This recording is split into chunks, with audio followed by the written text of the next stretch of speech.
Hello, this is Rabia Mukhtar. I'm a professor in Ag and Biological Engineering, and I will tell you a little bit about what my research group does. We do a lot of simulation and modeling, and my recent effort has been focusing on multi-scale hydrology.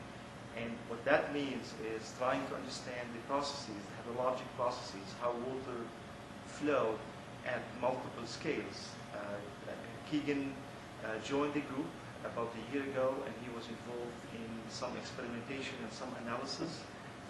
In the background, this is a latex frame that we excavated to help us understand the crack formation and how soil cracking evolved at different moisture regime and different soil practices. And that is very important for us to really understand the pathways in which water and chemicals go through in the soil profile. So part of our effort is to understand the soil properties at a very, very small scale, in centimeter scale, and how does that property allow us to predict these behaviors at the plot scale, which is the meter scale, and how that meter scale go up in terms of the transfer of information from this scale that we see here in the crack into the watershed and all the way up to the landscape scale, because right at that scale, landscape scale, is when the policy and when the macro policy interfaces with the human activity and induce some change that will affect this, and vice versa.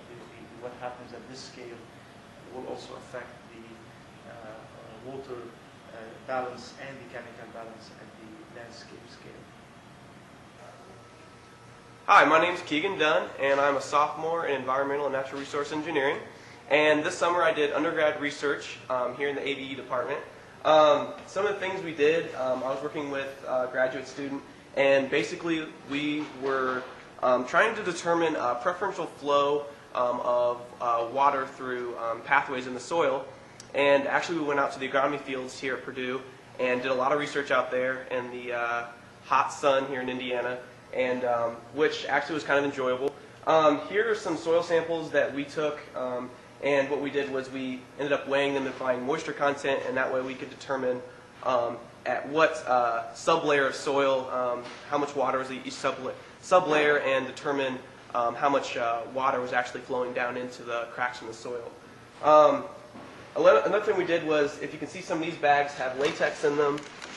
These strings here. These are just some examples. We actually ended up having certain frames of soil we took, or we were observing, we actually poured latex down into, and that was basically just to determine how much volume of water was at each sublayer, and to determine exactly how much water was at each sublayer. So just a lot of different things.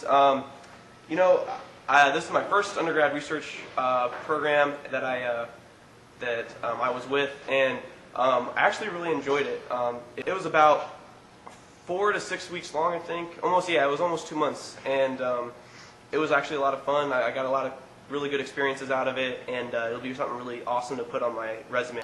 All right, well, to give an example of what we did on an average day of research is I drive out to the agronomy fields with my graduate student, and what we do is we set up 3 control frames that we end up pouring water down into to find the water content in the soil, and then we'd have 3 frames that we poured latex in. And at the end of it, what we do is we'd measure how long it took the water to completely infiltrate the soil on the control frames, and then we'd look at how long it took for the water to infiltrate the soil in the 3 frames that we had latex in. And that would just kind of show us how the water reacted when there was preferential flow paths in the control frames, and how the water would react when those preferential flow paths were filled in, and when the water was forced to kind of infiltrate through the soil matrix, is what we ended up calling it, and without preferential flow paths.